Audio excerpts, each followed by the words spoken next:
donde sea que tú estés, en el lugar en el que te encuentres. Prepárate, porque nuestro día de celebración está por comenzar. Bienvenidos a Sion Factor.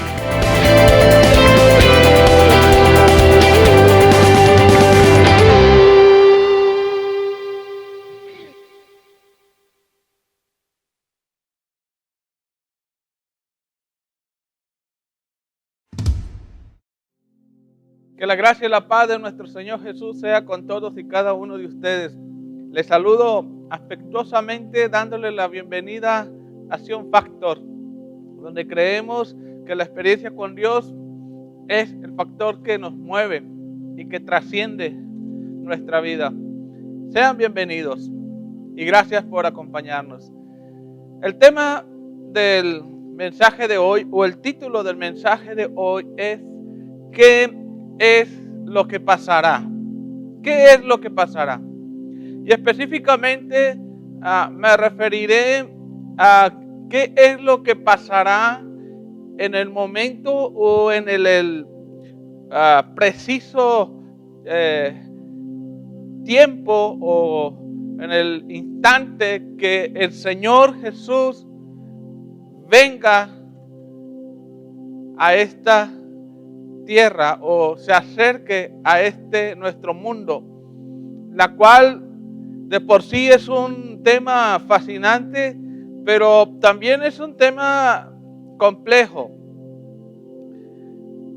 En lo personal creo que una de las claves para interpretar la escatología bíblica, que es la doctrina de los últimos tiempos, no es verlo como un evento puntual en el tiempo.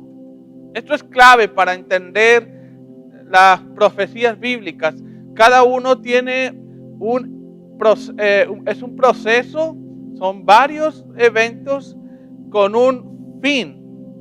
Nosotros creo que podemos, se nos puede facilitar mucho si los últimos tiempos, las profecías de los últimos tiempos, lo vemos como eventos múltiples o múltiples etapas que están vinculadas a la forma como el Señor Jesucristo visitaría o se acercaría a este mundo y a la humanidad. Repito, que debemos, para poder interpretar de mejor manera la escatología bíblica, no es verlo como un evento en el punto, en el tiempo, sino más bien eventos múltiples o eventos de múltiples etapas que están vinculadas en la forma como Cristo vendría a este mundo y como Cristo vendría a la humanidad. Cada evento entonces nosotros lo podemos identificar o colocar en un propósito en el proceso. Cada evento profético tiene un lugar en el proceso del restablecimiento de todas las cosas. Y es el arrebatamiento de la iglesia precisamente el evento profético que inaugura o abre paso en ese proceso de restauración de todas las cosas. El rapto de la iglesia o el arrebatamiento de la iglesia. Es lo inicial en este proceso. ¿Qué es el arrebatamiento? O como comúnmente se le llama el rapto de la iglesia. Bueno, es el evento por el cual Cristo regresa, se acerca a nuestro mundo para sacar o levantar a la iglesia o quitarla de este mundo. Eso es lo que la doctrina del arrebatamiento o del rapto de la iglesia enseña. En pocas palabras, el arrebatamiento de la iglesia es la reunión la reunión de los creyentes con el Señor Jesucristo. El Señor va a venir y llamará de entre los muertos y levantará a los vivos para nuestra reunión con Él. Eso es en idea general o de manera general lo que es el arrebatamiento o el rapto de la iglesia. Ahora, la iglesia en ese contexto se refiere única y exclusivamente a los creyentes en Cristo, aquellos que se mantuvieron firmes en la fe, aquellos que llevaron una vida que agradó al Señor Jesucristo. Entonces, con el rapto de la iglesia se pone fin a la era de la iglesia en este mundo, porque ya no más habrá actividad de ella una vez que sea quitada de este mundo. Entonces, la venida de Cristo para arrebatar la iglesia debe de quedar muy claro, no es la segunda venida. Repito que la venida de Cristo para arrebatar a la iglesia no es la segunda venida. La segunda venida no es el rapto y el rapto no es la segunda venida. En esto hay grandes debates y grandes discusiones, porque hay quienes creen que los que creemos en el arrebatamiento de la iglesia pretribulacionistas, ellos nos dicen de que nosotros predicamos o enseñamos 3 venidas en nuestro Señor Jesucristo, o que va a haber una tercera venida, porque consideran que cuando Cristo venga a este mundo sería la segunda venida. Pero esto no es así. Recuerden que la mejor manera para interpretar la escatología bíblica es verlo en eventos múltiples o eventos de múltiples etapas y no eventos en el tiempo. Entonces, es importante que entendamos que este primer evento que llevará al clímax de la historia de la iglesia y de este mundo es el arrebatamiento. Es el primer evento en este proceso. Ahora, señalaba que no es lo mismo el rapto y la segunda venida, ni la segunda venida es el rapto. Entonces, ¿cuál es la diferencia entre el rapto o el arrebatamiento de la iglesia y la segunda venida? Miren, el único punto coincidente entre ambos eventos es que incluyen el regreso de Jesús. Ambos coinciden en que Jesús viene, pero en ambos puntos de vista o puntos doctrinales, ambos tienen diferentes propósitos. Quiero rápidamente, sin poder detallar ni las citas ni las ideas, cuáles son las diferencias entre arrebatamiento de la iglesia y segunda venida. En el rapto es un acto de liberación de la iglesia. La iglesia no será partícipe de la ira que se viene. Primera de Tesalonicenses capítulo 1 verso 10. La segunda venida es un acto de dominio sobre el mundo. Repito, la diferencia entre uno y otro es que el rapto es para liberar a la iglesia de la ira venidera y la segunda venida es un acto de dominio de Jesucristo sobre el mundo. Mateo 24:30. En el rapto, Cristo viene por sus santos. Cristo viene por su iglesia. Primera de Tesalonicenses 4:16 y 17. En la segunda venida, Cristo viene con sus santos para establecer el reino milenial. Daniel capítulo 7, versos 13, 14 y verso 14.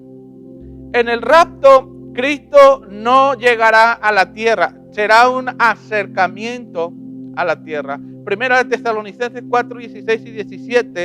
En la segunda venida, Cristo llega a la tierra personalmente, físicamente, visiblemente. Zacarías capítulo 14, verso 4. En el rapto involucra nada más a la iglesia de Jesús. Primera de Corintios 15, 51 al 58. En la segunda venida involucra a toda la humanidad. Apocalipsis 19, 11 al 21. En el rapto será algo secreto. Mateo 24, 36 y verso 42. Pero en la segunda venida la llegada de Cristo es revelada. Y esto es una diferencia muy importante. en el rapto será algo secreto. Nadie sabe el día ni la hora. Pero en la segunda venida sí hay una fecha para su venida. Y esta será después de la gran tribulación. No es secreta. Después de los 7 años dice que Jesús vendrá con sus santos. Mateo 24, 21 al 22 y Zacarías 14, 3. Miren, en esencia el rapto involucra a varios y siguientes eventos. Lo que le quiero dar a entender es que después del rapto, como el primer evento para el clima de la iglesia y de la historia de este mundo, lo que le precede o lo que sigue, mejor dicho, es, por ejemplo, la gran tribulación, la segunda venida de Cristo, el reino o el establecimiento del reino milenial y la etapa que concluirá todo este proceso de los tiempos finales es el juicio del trono blanco. Entonces, cada una de estas son etapas en el proceso. Cada una de ellas es más que tiempos o números. Son procesos en la cual llevará al fin de todas las cosas, pero también a el restablecimiento de todas las cosas, donde todo será restaurado. En 1 de Tesalonicenses, capítulo 4,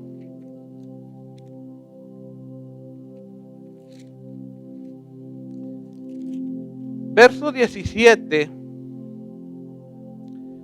1 de Tesalonicenses, capítulo 4, verso 17 dice: luego nosotros los que vivimos, los que hayamos quedado, seremos arrebatados juntamente con ellos en las nubes para recibir al Señor en el aire, y así estaremos siempre con el Señor. Por lo tanto, alentaos los unos a los otros con estas palabras. El capítulo 5, verso 23 dice: y el mismo Dios de paz santifique por completo y todo vuestro ser, espíritu, alma y cuerpo sean guardados irreprensibles para la venida de nuestro Señor Jesucristo. Entonces tenemos las promesas del regreso de nuestro Señor Jesús. Tenemos la promesa de la inminente venida de nuestro Señor como un evento profético que inequívocamente tendrá su cumplimiento. Pero igual de importante va a ser para nosotros preguntarnos: ¿qué está involucrado exactamente en el regreso de Jesús? ¿Qué eventos estarían involucrados en el evento de Jesús? ¿Qué sucederá cuando Cristo descienda de los cielos? ¿Qué acontecerá exactamente cuando Cristo llame a su iglesia o cuando sea el rapto o el arrebatamiento de la iglesia? ¿Qué eventos se desarrollarán en el momento que descienda Cristo de los cielos?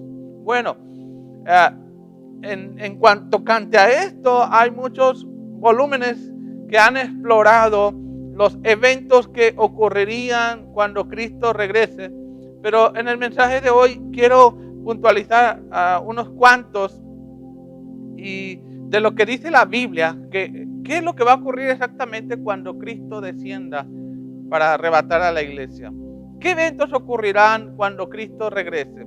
El primero de ellos, cuando Cristo venga, lo hará sorpresivamente. Miren, ahí en 1 de Tesalonicenses, capítulo 5, ahorita leímos unos pasajes por ahí cerca, pero en este pasaje, 1 de Tesalonicenses, capítulo 5, verso 1 dice: pero acerca de los tiempos y de las ocasiones no tenéis necesidad, hermanos, de que yo os escriba, porque vosotros sabéis perfectamente que el día del Señor vendrá así, como ladrón en la noche.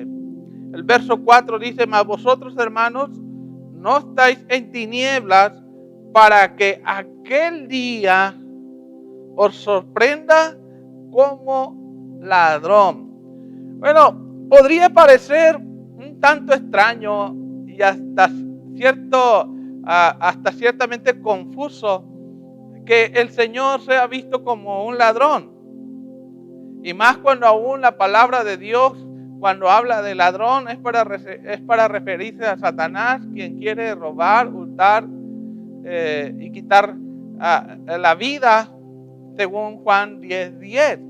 Por supuesto que Jesús en ninguna manera es un ladrón. El apóstol Pablo dice que es como un ladrón, no que es un ladrón, dándonos a entender que este es el apóstol Pablo usó un recurso de la retórica que se llama es un símil. Entonces el regreso de Cristo tendrá semejanza a un ladrón en la noche. No que Jesús sea un ladrón en la noche. ¿Qué significa entonces que Jesús vendrá como ladrón en la noche? Bueno, que la forma de su llegada a este mundo será repentina e inesperada. Eso es lo que significa esta palabra, que Jesús vendrá de forma repentina e inesperada. ¿Sabe cuál es el problema con los ladrones? Que no avisan cuándo van a ir a robar una casa. Ellos no hacen ningún anuncio de su llegada, no hacen una cita previa, no hacen advertencias, todo lo hacen de forma secreta. Seguramente para aquellos que han pasado por una experiencia de ser robados, la sensación que se queda es que ese robo no lo esperaban, ¿verdad? Nunca escuchamos que nunca pensaron que le fuera a pasar eso. Y solamente se preguntan cómo sucedió. Esa es la sensación, esos son los pensamientos que predominan una vez que fueron asaltados. Pero para quien fue robado fue algo totalmente sorpresivo. No lo esperaba. Bueno, así exactamente será la aparición de nuestro Señor Jesús cuando venga a levantar, arrebatar o quitar a la iglesia de este mundo de forma repentina, de forma inesperada. Puede ser en cualquier momento, puede suceder en cualquier día, puede pasar cuando menos se lo espera, puede venir de sopetón, pues. Entonces, el acto presencial de Jesús tendrá por característica principal que tomará por sorpresa, de golpe y de porrazo a muchos. Esa es la característica de la venida de nuestro Señor Jesús para arrebatar a la iglesia. Ahora, aquí hay una pregunta sumamente importante y es una pregunta necesaria por hacer. ¿Para quién será una sorpresa? ¿Para quién será algo repentino o inesperado? El regreso del Señor Jesucristo. Esta es una pregunta necesaria que necesitamos formular personalmente. ¿Para quién será una sorpresa el regreso de Cristo? ¿Para la gente sin Cristo o para la iglesia de Cristo? ¿Para quién será? ¿Para la gente que aún no conoce el Evangelio o para la gente que ya conoce del Evangelio de Jesús? ¿Para quién será algo sorpresivo o algo de golpe o de porrazo? ¿Para quién será? Bueno, la venida del Señor Jesucristo será, ¿sabe para quién va a ser inesperada? Para aquellos que no están velando, para aquellos que no están preparados o no se están preparando, para aquellos que no esperan día con día la venida de nuestro Señor Jesús. Será algo sorpresivo para aquellos que se han descuidado en su fe, para aquellos que han descuidado su vida espiritual. Para eso será sorpresivo. No va a ser sorpresivo para el mundo, porque el mundo no lo espera. El mundo no le interesa que Jesús, si va a venir o no el Señor Jesús. El mundo sigue haciendo su vida sin considerar lo que se viene en los tiempos finales. Entonces, la advertencia es para aquellos que ya conocen del Señor Jesús. La advertencia es para la iglesia del Señor Jesucristo.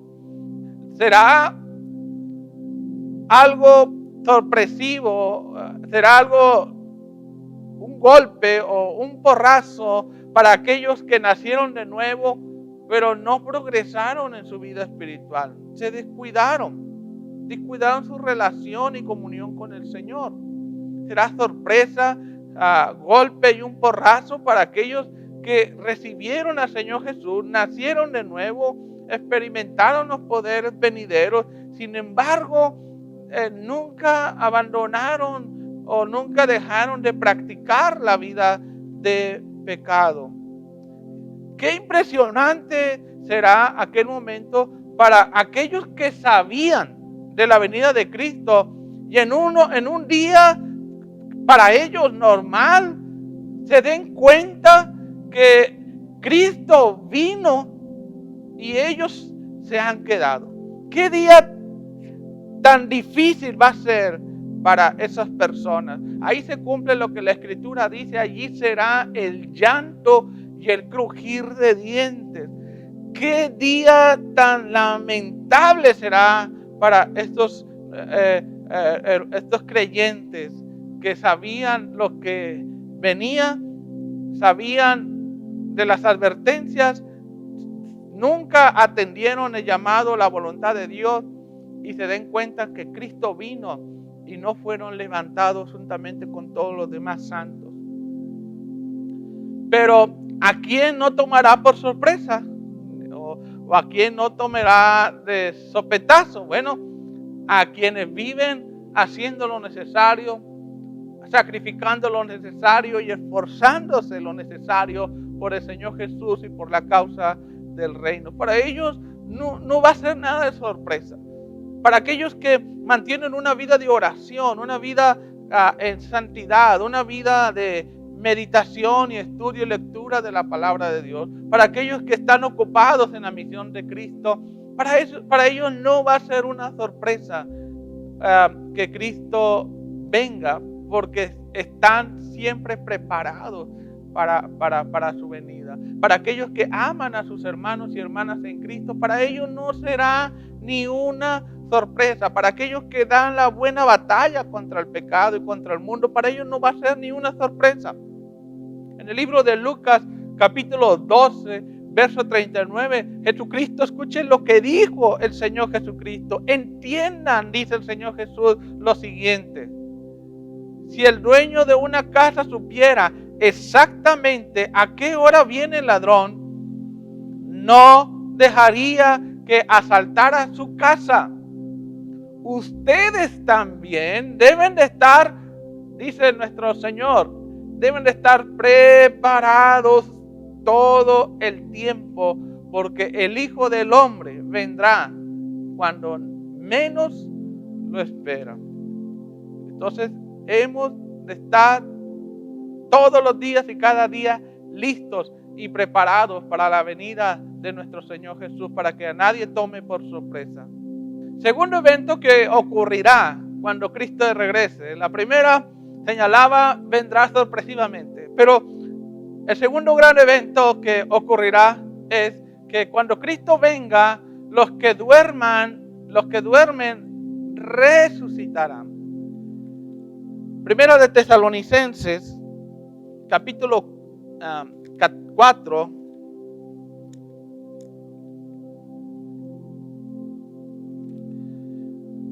verso 13 al 16. Dice: tampoco queremos, hermanos, que ignoréis acerca de los que duermen, para que no os entristezcáis como los otros que no tienen esperanza. Los otros se refiere a aquellos que mueren sin Cristo. Porque si creemos que Jesús murió y resucitó, así también traerá Dios con Jesús a los que durmieron en Él. Por lo cual os decimos esto en palabra del Señor, que nosotros que vivimos, que habremos quedado hasta la venida del Señor, no precederemos a los que durmieron. Porque el Señor mismo, con voz de mando, con voz de arcángel y con trompeta de Dios, descenderá del cielo. Y los muertos en Cristo resucitarán primero.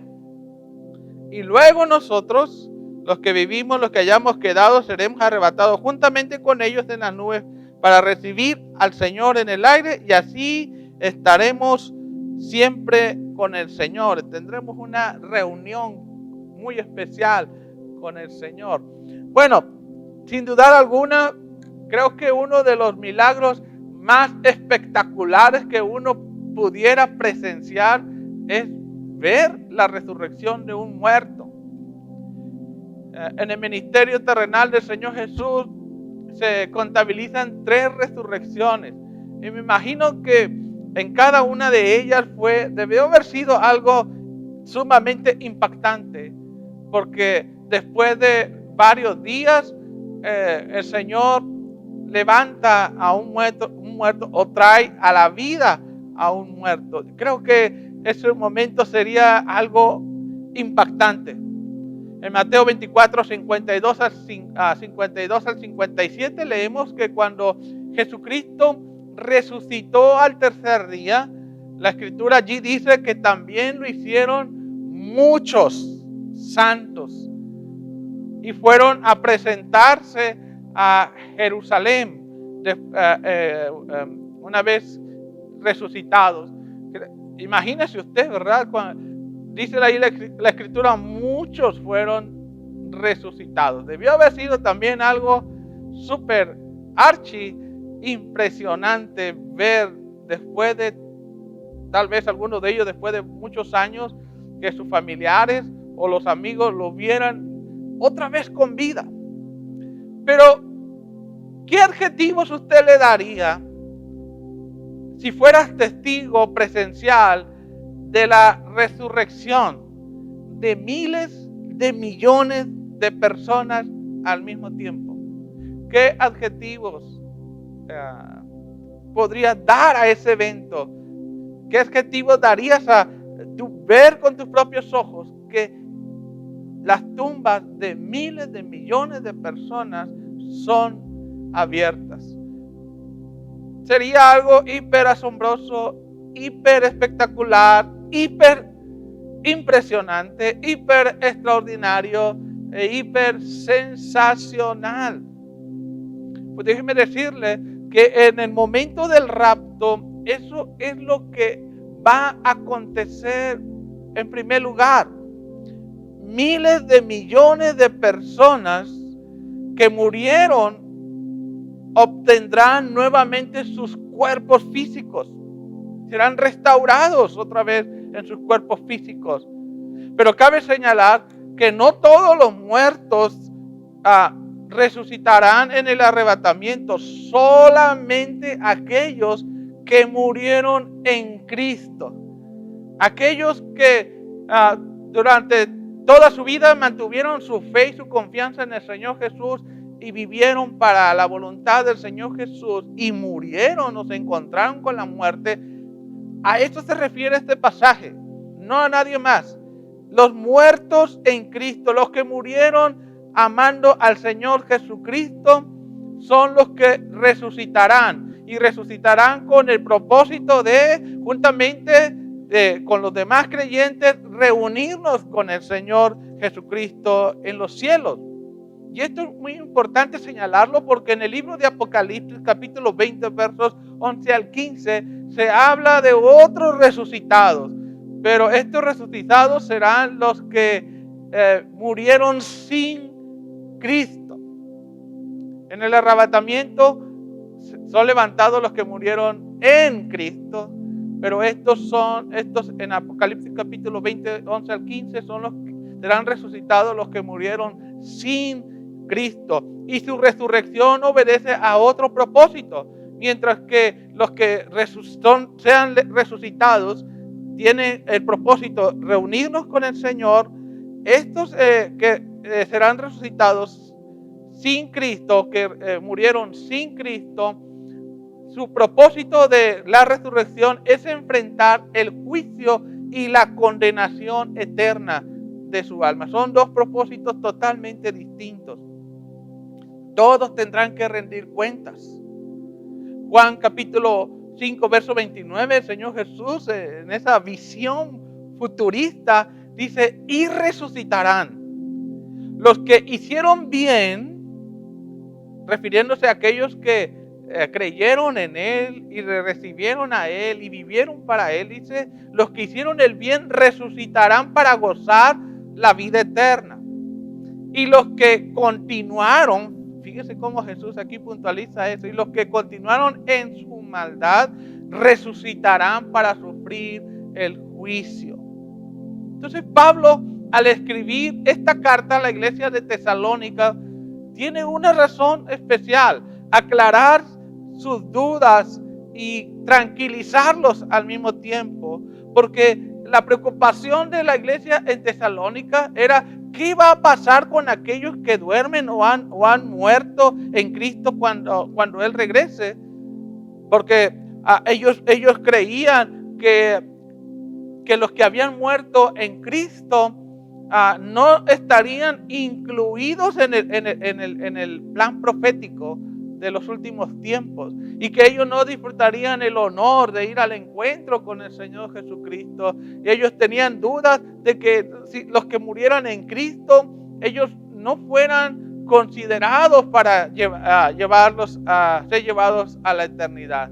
Pero la promesa es clara y sumamente poderosa y sumamente asombrosa. Los muertos en Cristo resucitarán primero. Los muertos en Cristo saldrán de sus tumbas en sus cuerpos glorificados para ir al encuentro con el Señor. Gloria a Dios por eso. Es una promesa poderosa, maravillosa y esperanzadora. Los muertos en Cristo no serán olvidados en ese gran día.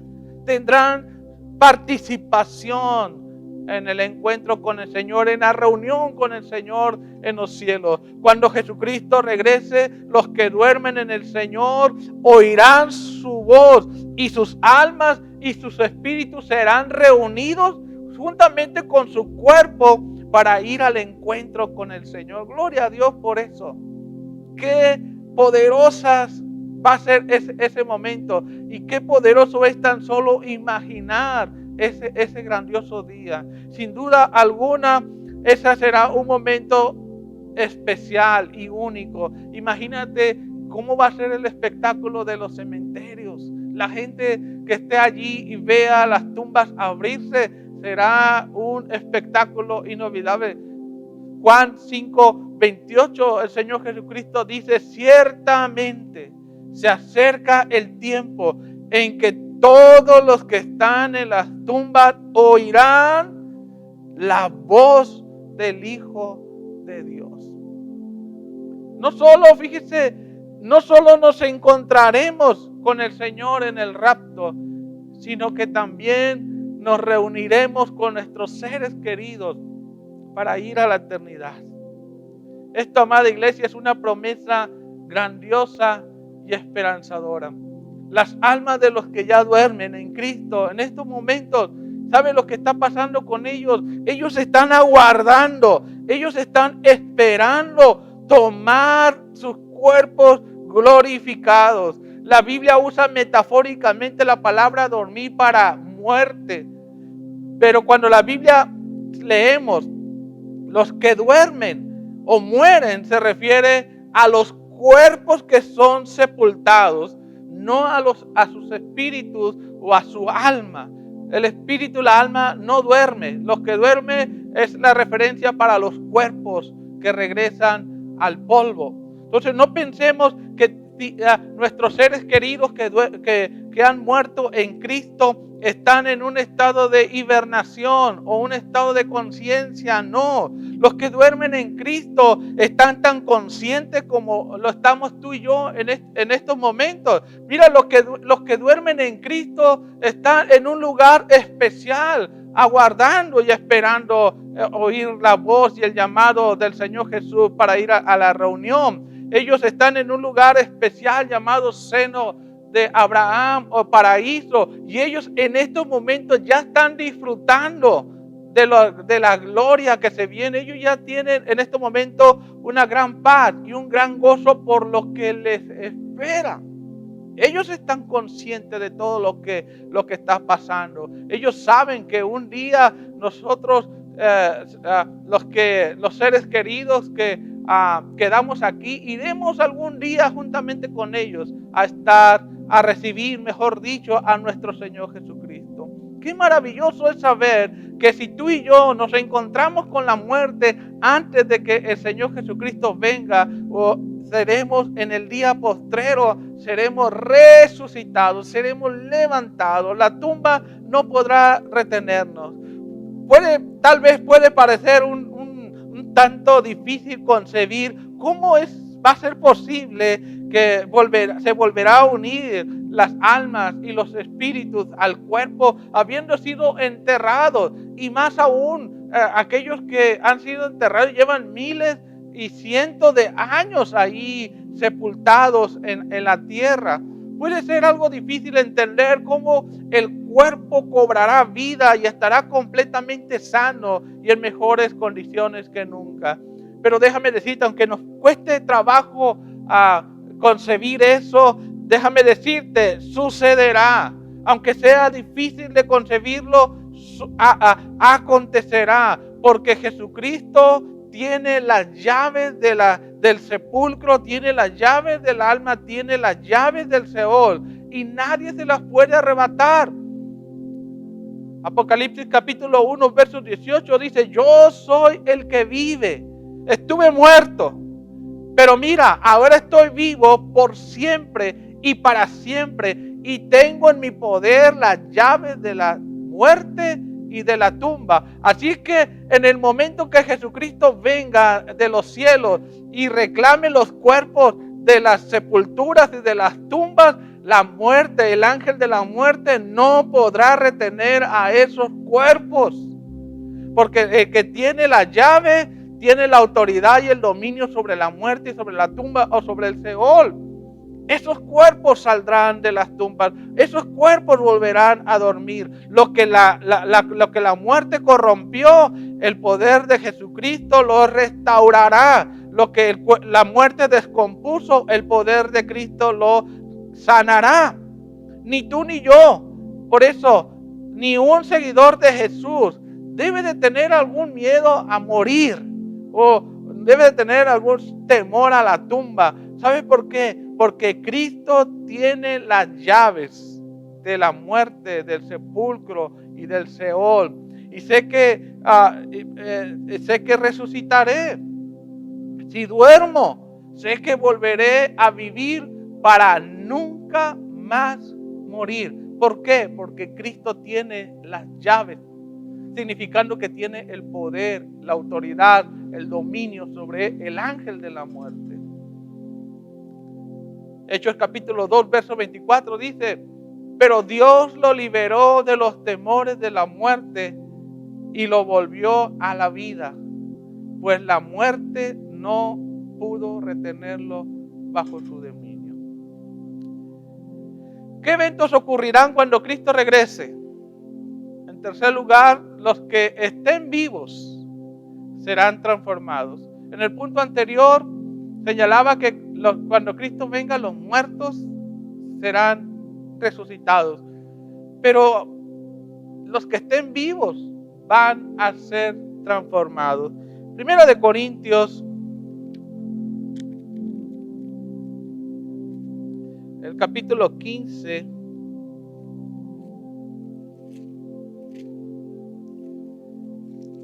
Vamos a leer el verso 51 al 54.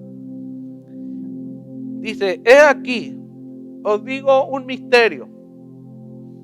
No todos dormiremos, no todos moriremos, pero todos seremos transformados. En un momento, en un abrir y cerrar de ojos, al final de la trompeta, porque se tocará la trompeta, y los muertos en Cristo serán resucitados incorruptibles, y nosotros, refiriéndose si estamos vivos, seremos transformados. Verso 53. Porque es necesario que esto incorruptible se vista de incorrupción y esto mortal se vista de inmortalidad. Pero cuando esto corruptible se haya vestido de incorrupción y esto mortal se haya vestido de inmortalidad, entonces se cumplirá la palabra que está escrita: sorbida, vencida es la muerte en victoria. Déjame preguntarte, si pudieras hacer un cambio de imagen, ¿qué te gustaría cambiar de ti? Hoy en día hay agencias que se especializan en cambios de imagen. Te peinan diferente, te maquillan, te cambian de vestuario, te cambian de color de ojos, hasta de piel. Hay cirugías extremas, ¿verdad? Hay cambios de rostro facial. Aunque los cambios de imagen pueden ser dramáticos, nada que ver con la transformación que nosotros sufriremos cuando Cristo venga a arrebatar la iglesia. Nada que ver. Por eso Pablo lo llama un misterio. La transformación que sufrirán nuestros cuerpos es un misterio.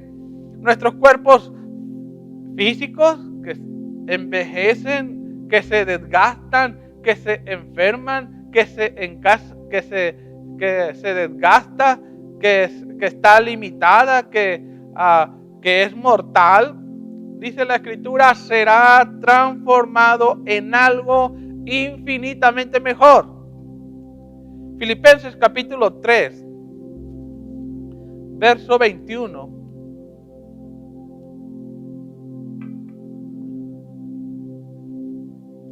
Dice la Escritura, Él tomará nuestro débil cuerpo mortal y lo transformará en un cuerpo glorioso, igual al de Él. Y esto, por favor, es muy importante que subrayarlo. Igual al de Él. Lo hará valiéndose del mismo poder con que pondrá todas las cosas bajo su dominio. Oiga, si aquí se va a cumplir, que dice que la muerte allí terminará su potestad sobre la vida humana. Ese mismo poder que frenará a la muerte hará posible que nosotros suframos una transformación de algo mortal, perecedero, a algo inmortal, sin necesidad de conocer la muerte. Y eso es un poder milagroso extraordinario. La muerte no podrá reclamar ya más cuerpos para destruirlos, para degenerarlos. Entonces los nuevos cuerpos resucitados o transformados serán muy diferentes a cualquier otra cosa que se hubieras imaginado. Esta transformación, dice el apóstol Pablo, sucederá en un abrir y cerrar de ojos. ¿Sabe cuánto dura el abrir y cerrar de los ojos? Dura una milésima de segundo. Será algo rapidísimo, algo instantáneo. El término en un abrir y cerrar de ojos se usa para describir la velocidad en la que este cuerpo sufrirá su cambio. El abrir y cerrar de ojos nos dice la velocidad del cambio de que nuestros cuerpos mortales sufrirán a cuerpos inmortales. En un abrir y cerrar de ojos, nuestros cuerpos serán totalmente diferentes, diametralmente diferentes. Serán cuerpos sublimes, serán cuerpos poderosos, serán cuerpos jóvenes, serán cuerpos perfectos, serán cuerpos que por siempre estarán sanos y sobre todo serán cuerpos preparados para la inmortalidad. Porque si nosotros estamos llamados para la vida eterna, carne y sangre no puede heredar el reino de los cielos. Así es que este cuerpo tiene que sufrir un cambio radical de mortalidad a inmortalidad. Por eso, y ahí la muerte no podrá hacer absolutamente nada. Ahora, si tú quieres darte una idea de cómo será ese cuerpo glorificado, nada más observemos el cuerpo glorificado que tuvo el Señor Jesucristo en su resurrección. Porque acabamos de leer que cuando nosotros suframos esa transformación, seremos como Él. Ahora, recordemos, después de que Jesucristo resucitó, ¿podían verlo sus seguidores? Sí. ¿Podían tocarlo? Sí. ¿Se acuerdan cuando Tomás le dijo, toca mis heridas, toca mi costado? Podamos tocarlo. No habla de algo, un espíritu, un ente ahí, ¿verdad? Después de que Jesús resucitó, ¿lo podían reconocer? Sí. Sus discípulos lo reconocían. ¿Podían hablar con Él? Sí. ¿Podía comer y beber ese cuerpo resucitado del Señor Jesús? Sí. Es más, hasta comió con tres de sus discípulos. Ahí en Juan 21, 9 a 14 leemos que preparó un pescado asado para 3 de sus discípulos y comió con ellos después de resucitado. Entonces Jesús podía hacer todas esas cosas normales y naturales, y nosotros cuando hayamos sido transformados también podemos hacer lo mismo. Pero escuche bien, amada iglesia, no solamente eso. Nuestros cuerpos, cuando sufran esa transformación, hará cosas que ciertamente es imposible que nosotros en nuestros cuerpos naturales podemos hacer. Otra vez recordemos, tomemos mención a nuestro Señor Jesucristo. ¿Recuerdan aquel momento cuando los discípulos estaban encerrados en aquella casa? Dice ahí la Escritura muy enfáticamente, estaba bien cerrada o bien trancada la puerta por temor de que las personas que enjuiciaron y llevaron a la cruz al Señor Jesucristo fueran por ellos. ¿Qué sucedió? Leemos, usted va a lea con detenimiento Juan 20, 26. Dice que esa puerta que estaba bien cerrada, era bien asegurada, dice que Jesús atravesó la puerta y apareció en medio de ellos. Jesús no tocó, aquí estoy, soy Jesús. No, dice que Él entró. Imagínense ese cuerpo atravesando esas puertas y esas paredes. En otra ocasión, al terminar de conversar con aquellos seguidores que iban de camino en Maús, dice que la Biblia en cuanto partieron el pan, dice que inmediatamente desapareció de su vista. Entonces, el cuerpo transformado, escuche bien, amada iglesia, el cuerpo transformado ya no será afectada por las leyes de la física, del tiempo y espacio. En los cuerpos transformados ya no aplicará nada de eso. En los cuerpos transformados se podrán atravesar puertas, muros, aparecer y desaparecer, como lo hizo el Señor Jesucristo. También seremos capaces de desplazarnos de un sitio a otro, a la velocidad de un pensamiento. Ahora, esto no es una fantasía lo que le estoy hablando, una falacia o algo, un engaño. Le sucedió a Felipe todavía estando en un cuerpo físico. ¿Se acuerdan ustedes? Después de que le predicó al eunuco, dice que después de que le predicó, lo bautizó. Hechos 8:39 al 40 dice que en un momento, así dice la palabra, fue arrebatado en un instante. Y del lugar donde estaba con el eunuco dice que Felipe apareció 30 kilómetros a distancia, en un instante. Entonces, lo que pasará con nuestros cuerpos es algo poderoso e inimaginable. Y y esto va a pasar, porque nuestros cuerpos llegarán a ser como el de Cristo. En 1 de Juan capítulo 3 verso 2 dice: queridos amigos, ya somos hijos de Dios, pero Él todavía no nos ha mostrado lo que seremos cuando Cristo venga, pero sí sabemos que seremos como Él, porque lo veremos tal y como es Él. Entonces, amada iglesia, ¿qué significa para ti el regreso de Cristo? ¿Qué significa para ti el evento profético del arrebatamiento de la iglesia? Miren, con toda esta verdad mencionada, habría de generar en nuestro corazón, en nuestro espíritu, una esperanza y una confianza estimulante, porque sabemos el final de la historia, sabemos quién ganará y sabemos cómo va a terminar todo. Por eso ha de causar un gran estímulo a nuestra fe para ser fieles al Señor Jesús cada día y todos los días del resto de nuestras vidas. Toda la verdad que acabo de compartir contigo habría de producir un anhelo más profundo para ser fieles a la voluntad del Señor hasta que Él venga.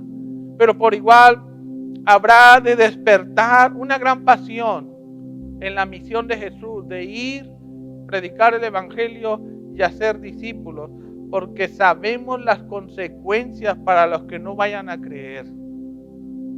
Con todo lo que ya sabemos y con todo lo que se viene, amada iglesia, hemos de estar haciendo todo lo posible por vivir una vida más obediente.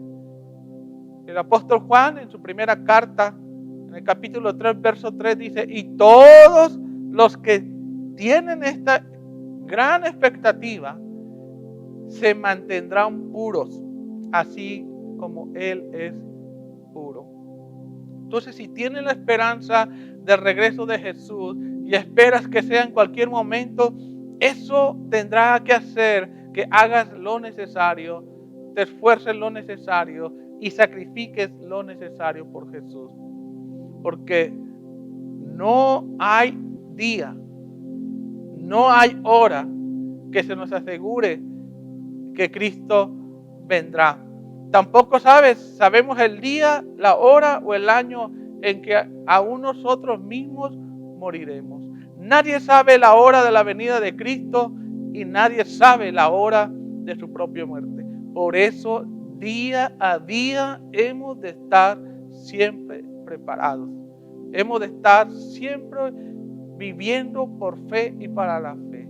Todos los días, cada día, hemos de vivir tratando de hacer una vida más obediente y que agrade a nuestro Señor y amado Jesucristo. Quiero orar contigo en esta hora. Y si tú consideras que no estás listo para su venida, quiero pedirte que allí donde estás hagas esta oración juntamente conmigo y hagas un compromiso de querer vivir para el Señor cada día y el resto de tu vida. Amado Señor Jesús, me impresiona, Señor, en gran manera tu proyecto y todo lo que has hecho para incluirme e incluirnos a todos, Señor, en ese gran proyecto. Sin duda, Señor, no hay mejor lugar y mejor momento que hacer tu voluntad. Perdona nuestra indiferencia, Señor, en cuanto a las cosas por venir.